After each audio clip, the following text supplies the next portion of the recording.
13वीं सदी में बिखरे हुए रूस रियासतों पर एक भयानक आफत आई, मंगोलों का हमला। चंगेज खान के पोते बाटू खान के नेतृत्व में मंगोल गोल्डन होर्ड ने मैथियानों में तबाही मचा दी और 1237 से 1240 के बीच ज्यादातर रूस इलाकों को जीत लिया और बर्बाद कर थेया। शहर तबाह हो गए, लोगों को या तो मार थेया गया या गुलाम बना लिया गया और मौजूद थिया पॉलिटिकल सिस्टम पूरी तरह से बिखर गया। कीव, जो कभी शांतियार राजधानी हुआ करता था, उसे 1240 में लूट लिया गया और लगभग पूरी तरह से बर्बाद कर थेया गया। ये घटना कीवन रूस युग के अंत का प्रतीक थी। मंगोलों की इस जीत ने विदेशी हुकूमत का एक दौर शुरू किया, जिसे अक्सर मंगोल योग कहा जाता है। ये लगभग 250 साल तक चला और इसने रशिया के डेवलपमेंट पर बहुत गहरा असर डाला। मंगोल राज में रूस के राजकुमार गोल्डन होर्ड के अधीन हो गए। उन्हें टैक्स देना पड़ता था और खान से यार्लिक यानी शासन का अधिकार पत्र लेना पड़ता था, ताकि उनका राज लीगल माना जाए। मंगोल आमतौर पर रूस रियासतों के रोजमर्रा के मामलों या उनके धर्म में सीधे दखल नहीं देते थे, जब तक टैक्स मिलता रहे और वे आज्ञा मानते रहे। लेकिन टैक्स का बोझ बहुत ज्यादा था और मंगोलों के छापे भी बीच बीच में होते रहते थे, जिससे उभरने और डेवलप होने में रुकावट आती थी। इस त्योर ने रूस को वेस्टर्न यूरोप से अलग थलग कर दिया, ठीक उस समय जब वहां रेनेसांस और दूसरे बड़े कल्चरल और इंटेलेक्चुअल मूवमेंट शुरू हो रहे थे। इससे रूस के इतिहास का रास्ता ही अलग हो गया। इस तबाही और गुलामी के बीच धीरे धीरे एक नया पावर सेंटर उभरने लगा, मॉस्को की छोटी सी मामूली रियासत। शुरुआत में तो ये एक छोटा सा इलाका था, लेकिन जरूरी नैथई मार्गों पर इसकी स्ट्रेटेजिक लोकेशन और इसके राजकुमारों की चालाक पॉलिटिकल चालों ने इसके उदय में अहम भूमिका निभाई। मॉस्को के राजकुमारों ने गोल्डन होर्ड के साथ सहयोग की पॉलिसी अपनाई और अक्सर दूसरी रूस रियासतों से खान के लिए मुख्य टैक्स कलेक्टर का काम करते थे। इससे वे अपने मंगोल आकाओं के चहेते बन गए और साथ ही उन्हें अपनी ताकत बढ़ाने और अपने दुश्मनों की कीमत पर अपना इलाका फैलाने का मौका मिला। ये धीरे धीरे मगर लगातार चलने वाला प्रोसेस था। मॉस्को के ग्रैंड प्रिंसेस जैसे आइवन आई कलिता यानी मनी बैग ने बड़ी चतुराई से अपनी पोजीशन का इस्तेमाल अपनी थियोलत और प्रभाव बढ़ाने के लिए किया। उन्होंने रशियन ऑर्थोडॉक्स चर्च का सेंटर व्लादिमीर से मॉस्को लाने में भी कामयाबी हासिल की, जिससे मॉस्को रूस इलाकों की धार्मिक राजधानी बन गया और इससे उसकी इज्जत और अथॉरिटी बहुत बढ़ गई। इस पॉलिटिकल समझदारी, इकोनॉमिक ताकत और धार्मिक पहचान के कॉम्बिनेशन ने मॉस्को के लिए मंगोल शासन को चुनौती देने का मंच तैयार कर दिया।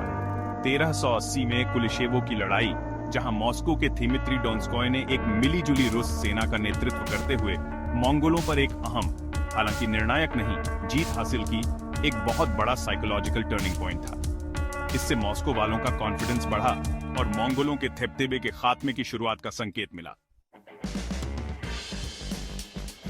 मंगोलों के चंगुल से पूरी तरह छुटकारा ये आमतौर पर चौथे 180 में हुआ माना जाता है, जब मॉस्को के ग्रैंड प्रिंस इवान तरी ने आगे और ट्रिब्यूट देने से मना कर थेया और उग्रा नैथई पर एक मंगोल आर्मी का डटकर सामना किया। इसी घटना से मस्कोवी को एक तरह से आजादी मिली और वो उस इलाके की सबसे बड़ी पावर बन के उभरा। इवान तरी, जिन्हें लोग अक्सर इवान द ग्रेट भी कहते थे, उन्होंने मस्कोवी का इलाका खूब बढ़ाया, नोवगोरोड और त्वेर जैसी दुश्मन रियासतों को अपने कब्जे में लिया और एक सेंट्रलाइज्ड रशियन स्टेट की नींव डाली। उन्होंने सॉवरेन ऑफ ओनल रूस का टाइटल लिया और डबल हेडेड ईगल दियो सिर वाला चील इस्तेमाल करना शुरू किया।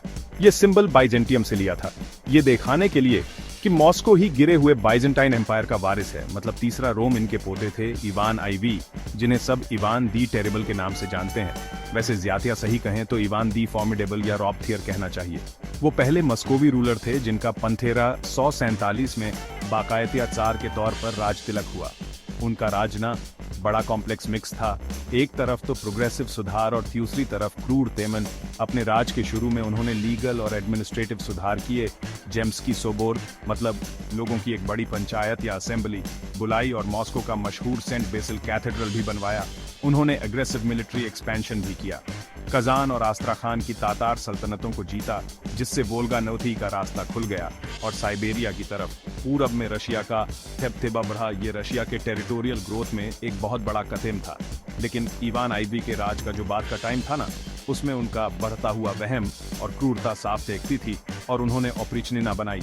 ये एक उनका पर्सनल डोमेन था जिस पर उनकी खतरनाक सीक्रेट पुलिस का राज था। इन लोगों ने बोयार एरिस्टोक्रेसी और जिन्हें भी वो दुश्मन समझते थे उन पर आतंक का राज कायम कर दिया। इस त्योर में लोगों को बहुत ज्यादा अत्यधिक तकलीफ हुई और बड़ी इंस्टेबिलिटी फैली। 1384 में इवान की मौत के बाद रशिया में डायनेस्टिक क्राइसिस और सिविल वॉर का एक त्योर आया जिसे टाइम ऑफ ट्रबल्स या स्मूता कहते हैं। ये बड़ा उथल पुथल वाला टाइम था। विदेशी हमले हुए, भयानक अकाल पड़ा, सोशल अनरेस्ट फैला और रशियन स्टेट तो लगभग टूटने ही वाला था क्योंकि अलग अलग फैक्शंस और गिथे थी के झूठे थियावेथियर आपस में पावर के लिए लड़ रहे थे। ये टाइम ऑफ ट्रबल्स आखिरकार 1613 में तब खत्म हुआ जब जेम्स की सोबोर ने माइकल रोमेनो को सार चुना और यहीं से शुरू हुई रोमेनो डायनेस्टी जिसने रशिया पर 300 साल से भी ज्यादा राज किया। 1917 के रेवोल्यूशन तक शुरू के रोमेनो राजाओं ने तीश में ऑर्डर वापस लाने, स्टेट पावर को मजबूत करने और अपने पहले के राजाओं के शुरू किए गए टेरिटोरियल एक्सपेंशन को जारी रखने पर फोकस किया। अब देखो, अपने इंडियन ऑडियंस के लिए एक इंटरेस्टिंग बात यह है कि जिस टाइम रशिया में ये कंसोलिडेशन और शुरुआती रोमेनो राज चल रहा था उस टाइम इंडिया में मुगल एम्पायर अपने पूरे जोरों पर था। जहांगीर और शाहजहां जैसे एम्परर्स के अंडर मतलब ये दुनिया के अलग अलग कोनों में ताकतवर एम्पायर्स बनने का एक पैरेलल त्योर था। सेक्शन 9, आज का रशिया, 21वीं सदी और ग्लोबल मामलों में इसका सफर। सोवियत यूनियन के टूटने के बाद रशिया के लिए एक बड़े बदलाव और भारी मुश्किलों का त्योर शुरू हुआ। अपने पहले प्रेसिडेंट बोरिस येल्त्सिन के अंडर तीश ने मार्केट इकोनॉमी और डेमोक्रेटिक पॉलिटिकल सिस्टम की तरफ एक मुश्किल सफर शुरू किया। 1990 का थेशक इकोनॉमिक अस्थिरता, हाइपर इन्फ्लेशन, कई लोगों के जीवन स्तर में भारी गिरावट और ऐसे ओलिगार्क्स के उठे के लिए जाना जाता है जिन्होंने सरकारी संपत्ति के विवादित प्राइवेटाइजेशन से खूब दौलत बनाई। पॉलिटिकल अस्थिरता, चेचन्या की लड़ाई जैसे क्षेत्रीय झगड़े और देश में एक अनिश्चितता का माहौल इस उथल पुथल भरे थेशक की पहचान थी जिसे अक्सर वाइल्ड 90s भी कहा जाता है। साल 2000 एक बड़ा टर्निंग पॉइंट था जब व्लादिमीर पुतिन का उदय हुआ, पहले प्राइम मिनिस्टर के तौर पर और फिर प्रेसिडेंट के तौर पर। पुतिन का त्योर सरकारी ताकत को फिर से मजबूत करने, इकोनॉमी को स्थिर करने की कोशिशों के लिए जाना जाता है, जिसमें 2000 की शुरुआत में बढ़ते ग्लोबल तेल और गैस की कीमतों से काफी मतभेद मिली और दुनिया में रशिया के असर को फिर से जमाने की कोशिश की गई। प्रेसिडेंट और प्राइम मिनिस्टर के तौर पर अपने कार्यकाल के दौरान रशिया ने इकोनॉमिक रिकवरी और बढ़े हुए नेशनल कॉन्फिडेंस का त्योर देखा, लेकिन इस दौरान तीश और वितीश तीनों जगह डेमोक्रेटिक आजादी में कमी, मीडिया और पॉलिटिकल विरोधियों पर पाबंदियों और एक ज्यादा आक्रामक फॉरेन पॉलिसी को लेकर चिंताएं भी उठी। 21वीं सदी में रशिया ग्लोबल मामलों में एक बड़ा खिलाड़ी बना हुआ है। यूएन सिक्योरिटी काउंसिल का परमानेंट मेंबर होने के नाते एक बड़ा एनर्जी एक्सपोर्टर और एक विशाल न्यूक्लियर हथियारों वाला बड़ा मिलिट्री पावर होने के नाते इसके काम और पॉलिसाइज का इंटरनेशनल रिश्तों पर गहरा असर पड़ता है। रशिया ने उस चीज को चुनौती देने की कोशिश की है जिसे वो यूनाइटेड स्टेट्स का थेबथेबा वाला यूनिपोलर वर्ल्ड मानता है और एक मल्टीपोलर इंटरनेशनल ऑर्डर की वकालत की है। इसकी फॉरेन पॉलिसी में अपने नियर अब्रॉड, जो पहले सोवियत रिपब्लिक थे, उनमें अपना असर मजबूत करना, वेस्टर्न पावर्स के साथ उलझे हुए रिश्ते रखना और एशिया, लैटिन अमेरिका और अफ्रीका के देशों के साथ संबंध मजबूत करना शामिल है, जिसमें ब्रिक्स जैसी स्ट्रेटेजिक पार्टनरशिप भी हैं, जिसमें ब्राजील, रशिया, इंडिया, चाइना और साउथ अफ्रीका शामिल हैं। इंडिया के लिए रशिया के साथ रिश्ते कोल्ड वॉर खत्म होने के बाद भी ऐतिहासिक रूप से मजबूत और स्ट्रेटेजिक तौर पर जरूरी रहे हैं। ये मजबूत partnership defence, energy, space technology और ट्रेड में देशों के सहयोग पर बनी है। Special and privileged strategic partnership इन रिश्तों की गहराई को दिखाती है। तेजी से बदलते ग्लोबल माहौल में इंडिया और रशिया दोनों इंटरनेशनल रिश्तों के एक उलझे हुए जाल में अपना रास्ता बनाते हैं। अक्सर कई ग्लोबल मुद्दों पर एक जैसी राय रखते हैं और एक ज्यादा बैलेंस्ड और न्यायसंगत वर्ल्ड ऑर्डर को बढ़ावा देने की कोशिश करते हैं।